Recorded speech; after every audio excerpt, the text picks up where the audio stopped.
नमस्कार। आकाशवाणी जयपुर अजमेर से प्रस्तुत हैं प्रादेशिक समाचार।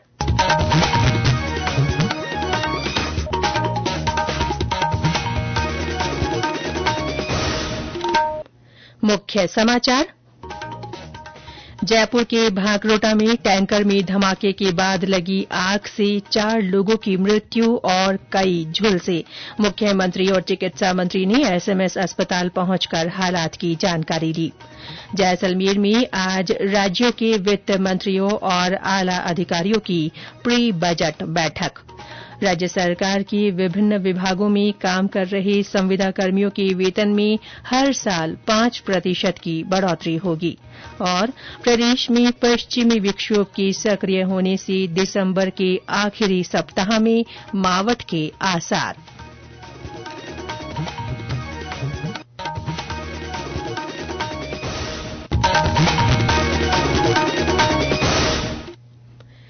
समाचारों के साथ मैं रितिका गुप्ता और अब समाचार विस्तार से।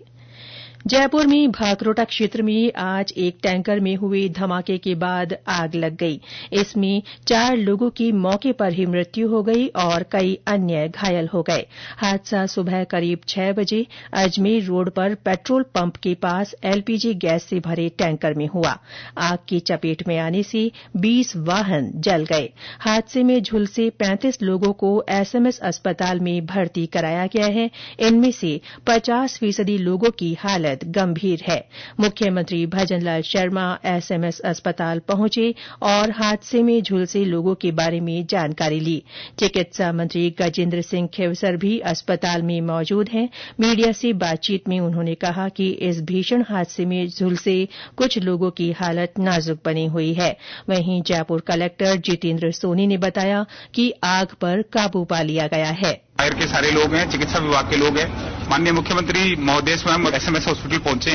प्रयास अभी हमारा ये है कि जो लोग वहां पहुंचे उनको तुरंत जो चिकित्सा है वो मिले। यहाँ पे हमने सारी चीजों को कवर कर लिया है। अभी आग बुझ चुकी है। अभी हमारा जो मुख्य मकसद है कि एक बार सारे ट्रक को देख लिया जाए ताकि अगर किसी में कोई विस्फोटक सामग्री हो तो उसको टाइमली हम कैटर कर पाए। और कोशिश ये है कि जल्दी से जल्दी स्थिति को संभालकर फिर यातायात।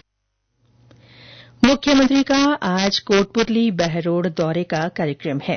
जिला कलेक्टर कल्पना अग्रवाल ने बताया कि मुख्यमंत्री रीको क्षेत्र के उद्योगपतियों के साथ बैठक करेंगे और माजरा काठ में स्थानीय कार्यक्रम में भी शामिल होंगे। इससे पहले मुख्यमंत्री ने कल दिल्ली दौरा किया। उन्होंने बीकानेर हाउस और उदयपुर हाउस का निरीक्षण किया। श्री शर्मा ने 136 करोड़ रुपए की लागत से पुनर्निर्माणाधीन राजस्थान हाउस के कामों का भी जायजा लिया। ये राजस्थान सरकार का राजकीय गेस्ट हाउस है। जैसलमेर में आज राज्यों के वित्त मंत्रियों और वित्त तथा वित्तीय प्रबंधन से जुड़े आला अधिकारियों की प्री बजट बैठक होने जा रही है। उप मुख्यमंत्री दिया कुमारी भी इसमें हिस्सा लेंगी। वहीं जीएसटी काउंसिल की बैठक कल होगी। हमारे संवाददाता ने बताया कि जीएसटी काउंसिल की बैठक की तैयारियों को अंतिम रूप दिया जा रहा है। बैठक में केंद्रीय वित्त मंत्री निर्मला सीतारमण सहित अन्य राज्यों के वित्त मंत्री हिस्सा लेंगे। प्री बजट बैठक के दौरान आगामी बजट 2025-26 को लेकर भी विभिन्न विषयों पर चर्चा की जाएगी। बैठक के दौरान विभिन्न राज्यों के वित्त मंत्री भी अपनी सिफारिशों का पिटारा रखेंगे।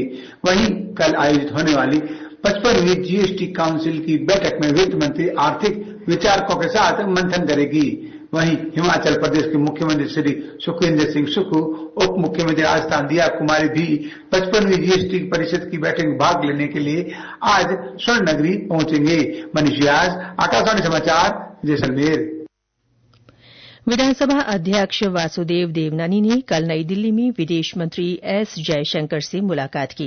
इस दौरान श्री देवनानी ने अजमेर के पोस्ट ऑफिस पासपोर्ट केन्द्र को पासपोर्ट सेवा केन्द्र में क्रमोन्नत किए जाने, बांग्लादेश में हिन्दुओं के प्रति हो रहे दुर्व्यवहार और अजमेर में बढ़ते बांग्लादेशियों से बन रही समस्याओं पर चर्चा की। विधानसभा अध्यक्ष ने नई दिल्ली में लोकसभा अध्यक्ष ओम बिरला से भी भेंट की। इस दौरान उन्होंने राजस्थान विधानसभा के अगले सत्र, सदन के नए स्वरूप और पेपरलेस किए जाने के बारे में जानकारी दी। श्री बिरला ने श्री देवनानी को कहा कि संसद की विशेष टीम राजस्थान विधानसभा के पेपरलेस प्रोजेक्ट का तकनीकी अध्ययन करेगी।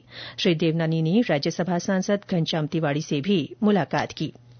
ये समाचार आकाशवाणी जयपुर अजमेर से प्रसारित किए जा रहे हैं। प्रादेशिक समाचार बुलेटिन आप हमारे Twitter handle @AIRnews_Jaipur, YouTube channel Rajasthan AIR news और फेसबुक AIR न्यूज राजस्थान पर भी सुन सकते हैं। इसके साथ ही आप हमारी वेबसाइट newsonair.gov.in पर भी समाचार सुन सकते हैं और संबंधित फोटो तथा वीडियो देख सकते हैं। राज्य सरकार के विभिन्न विभागों में काम कर रहे संविदा कर्मियों के वेतन में हर साल 5% की बढ़ोतरी की जाएगी। इसके लिए कल कार्मिक विभाग की ओर से अधिसूचना जारी की गई है। इसके तहत सरकार ने राजस्थान कॉन्ट्रैक्चुअल हायरिंग रूल्स 2022 में संशोधन कर संविदा कर्मियों को 5% वेतन बढ़ोतरी का प्रावधान जोड़ा गया है। यह वेतन वृद्धि केंद्र सरकार और राज्य सरकार के कर्मचारियों की तरह जनवरी या जुलाई महीने में की जाएगी। प्रदेश भर में चल रहे सुशासन सप्ताह के तहत आज विशेष शिविर आयोजित किए जाएंगे। सभी जिलों में ग्राम पंचायतों में ग्राम सभाएं होंगी। इनमें जनसुनवाई के जरिए आम लोगों की समस्याओं को दूर किया जाएगा। शिविरों के माध्यम से केंद्र और राज्य सरकार की विभिन्न योजनाओं के लाभ आम लोगों को दिलवाने के प्रयास किए जा रहे हैं। डूंगरपुर, केकड़ी, बारां, पाली और जैसलमेर सहित अन्य जिलों में इसके लिए तैयारियां की गई हैं। सांचौर के चितलवाना पंचायत समिति में आज विशेष शिविर आयोजित किया गया है। वहीं कल जनसुनवाई के जरिए मामलों का निपटारा किया गया। नीमका थाना में कलेक्ट्रेट कार्यालय में जिला स्तरीय जनसुनवाई हुई। इनमें अतिक्रमण हटाने, रास्ते खुलवाने सहित कुल 90 प्रकरण प्राप्त हुए, जिनके निस्तारण के लिए संबंधित अधिकारियों को निर्देश दिए गए। अजमेर से हमारी संवाददाता ने बताया कि शिविरों में मौके पर ही कई प्रकरण निस्तारित किए गए। इस अभियान में कल अजमेर के 8 उपखंडों पर शिविरों का आयोजन कर जन सुनवाई के माध्यम से प्राप्त 160 से अधिक प्रकरणों में से 32 का मौके पर ही निस्तारण कर राहत दी गई। वहीं जिला स्तरीय जन सुनवाई में 94 प्रकरण प्राप्त हुए। उपखंड पुष्कर में 18 परिवादियों में से 2 का, रूपनगढ़ में 8 में से 3 का, किशनगढ़ में 7 में से 2 का, अराई में समस्त 5 का, नसीराबाद में 10 में से 8 का, पिसावर में 5 में से 2 का और अजमेर ग्रामीण में 13 में से 9 का मौके पर ही निस्तारण कर राहत दी गई। मोहम्मद हादिज, आकाशवाणी समाचार, अजमेर। प्रदेश में पश्चिमी विक्षोभ के सक्रिय होने की संभावना है। इसके असर से इस महीने के आखिरी सप्ताह में प्रदेश में मावठ हो सकती है। मावठ रबी की फसलों के लिए फायदेमंद मानी जाती है। मौसम विभाग के अनुसार 25 दिसंबर को दक्षिणी पूर्वी राजस्थान और 26-27 दिसंबर को उदयपुर, अजमेर, कोटा, जयपुर, भरतपुर और बीकानेर संभाग के कुछ भागों में मेघ गर्जन के साथ हल्की मध्यम बारिश होने की संभावना है। वहीं फिलहाल 2-3 दिन प्रदेश में शीतलहर का दौर जारी रहने की संभावना है। साथ ही तापमान में 1 से 2 डिग्री की गिरावट हो सकती है। भरतपुर, चूरू, भीलवाड़ा, चित्तौड़गढ़, भीलवाड़ा और सांचौर में गलन भरी ठंड का दौर जारी है। सर्द हवाएं लोगों को परेशान कर रही है। कई स्थानों पर कोहरे का भी असर देखा जा रहा है। वहीं धौलपुर में भी कड़ाके की सर्दी का असर है। धौलपुर जिले में सर्दी का सितम बढ़ने लगा है। पिछले 1 सप्ताह में सर्दी का जोर बढ़ रहा है। शीतलहर से तेज सर्दी का आगमन हुआ। इसके बाद गलन भरी सर्दी ने लोगों की दिनचर्या को प्रभावित कर दिया है। पिछले 2 दिनों से सुबह के समय ही कोहरे की बढ़ने से परेशानी बढ़ने लगी है। सर्दी से बचाव के लिए अलाव भी जलने लगे हैं। दिन का तापमान 16 डिग्री तक पहुंच चुका है तो रात्रि का तापमान 3 डिग्री सेल्सियस के नजदीक है। सर्दी बढ़ने के साथ ही खांसी, जुकाम, दमा, अस्थमा, एलर्जी के मरीज भी बड़ी संख्या में हॉस्पिटल पहुंच रहे हैं। गौरव शर्मा, आकाशवाणी समाचार, धौलपुर। तेज ठंड को देखते हुए कृषि विभाग ने फसलों को पाले के प्रकोप से बचाने के लिए एडवाइजरी जारी की है। पाला पड़ने के संकेत मिलने पर किसानों को तैयारी रखने के लिए समझाया जा रहा है।